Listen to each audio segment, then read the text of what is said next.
আপুনি কেতিয়াবা ভাবেনে যে ভাৰতবৰ্ষত চলি থকা প্ৰতিখন ৰেলগাড়ীত একেবাৰে পিছৰ ডব্বাত কিয় এই এক চিন দেখা পোৱা যায় বা কিয় এই চিন ব্যৱহাৰ কৰা হয়?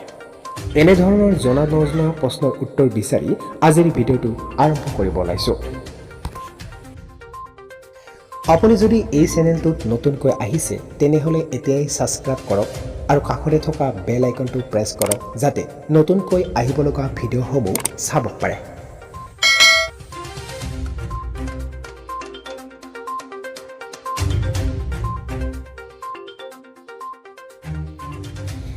আপুনি ক'ৰবাত নহয় ক'ৰবাত ট্ৰেইনেৰে যাত্ৰা কৰিছে বা ট্ৰেইনসমূহ আপুনি দেখিছে, কিন্তু আপোনাৰ কেতিয়াবা প্ৰশ্ন হয়নে যে এনেধৰণৰ ইংৰাজী বৰ্ণমালাৰ সদৃশ এক চিন কিয় ব্যৱহাৰ কৰা হয়? তেনেহ'লে আহক জানো এই এক চিনৰ অৰ্থ কি।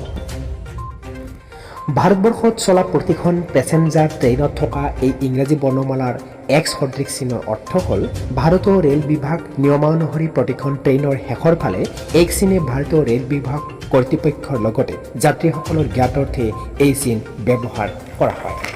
এই এক চিনৰ অৰ্থ হ'ল ট্ৰেইনখনত সকলোকেইটা ডবা ঠিকমতে আছে নে নাই তাক বুজাবৰ বাবে এই এক চিন ব্যৱহাৰ কৰা হয়, যাতে এই এক চিনটো দেখিলেই ৰেলৱে বিভাগ নাইবা যাত্ৰীসকলে বুজিব পাৰে যে ট্ৰেইনখনত সকলোকেইটা ডবা ঠিকমতে চলি আছে।